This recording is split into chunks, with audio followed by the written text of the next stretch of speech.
This is L.J. Meyer. Mayor Gregor Robertson and the Vision Vancouver Party promised they would end street homelessness by 2015. However, it's 2014 and a crisis appears to be gripping the city. There are regular protests against the lack of affordable social housing and homelessness. Homeless people are occupying Oppenheimer Park in Vancouver's downtown east side, and street homelessness is way up.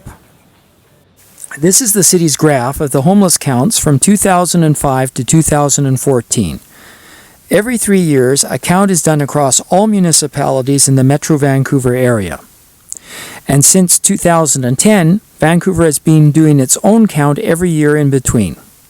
The light blue represents the number of sheltered homeless, people who are in shelters, transition houses, safe houses, hospitals, jails, and detox facilities.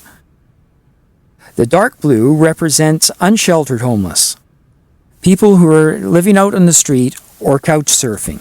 In 2014, the total homeless count hit a new high, and street homelessness almost doubled over last year.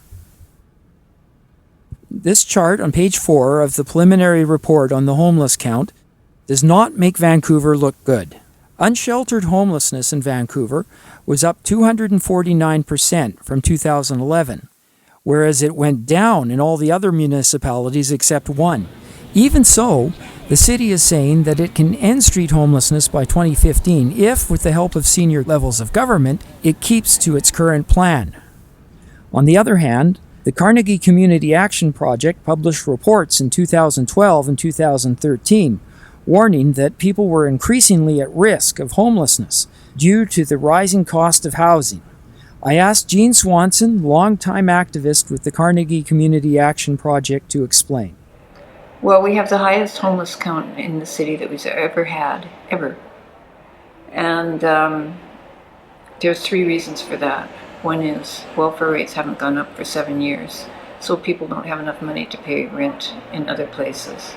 The second is that the number of social housing units that are being built is really, really low.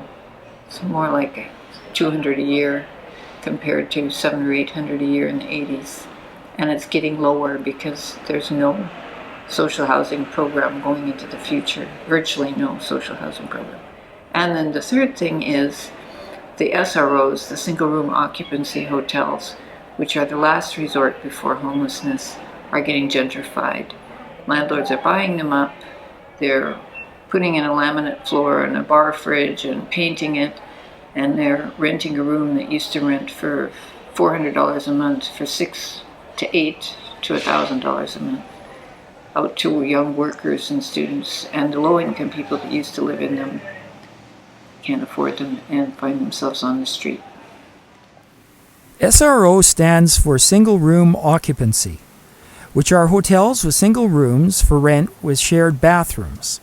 There are approximately 5,000 rooms in these privately run SRO hotels. Most of the rooms rent by the month as if they were miniature apartments. SRO hotels are often small, dirty, and poorly maintained. Many have problems with bed bugs and cockroaches. However, many poor people on social assistance live in SRO hotels because of their low rents. People on welfare get $610 a month to live on. $375 usually goes directly to the landlord, and the remaining $235 is for food and everything else. People on other types of social assistance, such as old age pension or disability, may get more money, but $375 is usually more than a third of their income, which is considered the limit that they should have to pay in rent. Therefore, $375 is called the shelter rate and is considered the maximum that a person living on welfare, disability, or old age pension should have to pay in rent. Unfortunately, Vancouver has a crisis in rental affordability, and the rents in SROs are rising beyond the reach of people on social assistance. The Carnegie's 2013 survey of privately run SROs found that vacancies are minimal and no rooms are renting for the welfare shelter rate of $375 or less. The city's data also shows that SRO rents have been going up beyond levels that people on social assistance can afford. In 2007, 60% of SROs rented at $375 a month. By 2013, that number was down to 24%. However, people on social assistance seem to be able to hang on to their SRO rooms at rents higher than $375. But how much higher is debatable. There's a little figure in the local area plan that says that, according to their information, the average hotel is renting for $450. Our figures say it's $469, but we have a little bit different methods figuring it out. But anyway, $450 is way beyond what a person on welfare can afford. The second part of the city's graph shows SROs renting between $376 and $450 a month. And the last part of the graph shows SROs renting over $450 a month.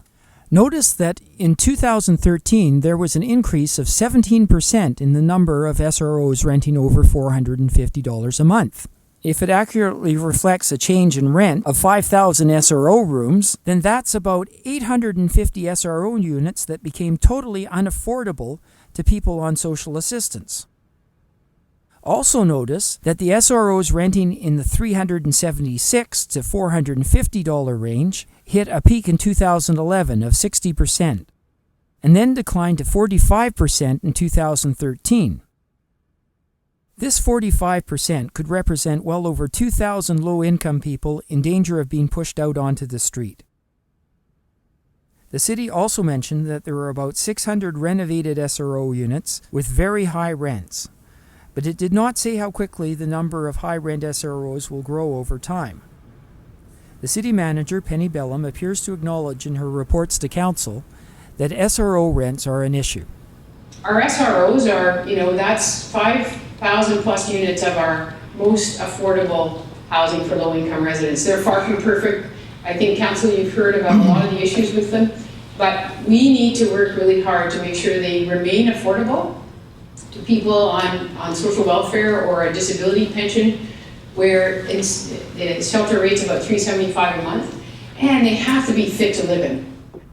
But the city does not appear to estimate the impact of people on social assistance being permanently pushed out of SRO hotels.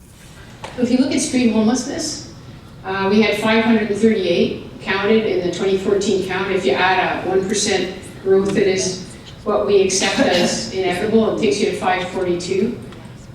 If we have our interim and supportive housing units, our winter shelters and our rent subs all come, we could solve street homelessness and take about 230 people, off the total homeless list, which would be a major accomplishment and definitely in the realm of possibility. This is not magical thinking. It will require some resources, but it absolutely can be done. If SRO affordability is one of the drivers for homelessness, I'm wondering why there is no number shown for how many SRO units are becoming unaffordable to people on social assistance. Another 850 unaffordable SROs, or even another 250, could mess up this result. I had a number of questions for City Manager Penny Bellum. She asked me to submit a written list of questions to the city's media group, which I did. However, I don't feel that I got satisfactory answers. So why is the city not estimating the displacement due to rising SRO rents and its impact on homelessness? I would be delighted to have an interview with Penny Bellum and hear what her side of the story is.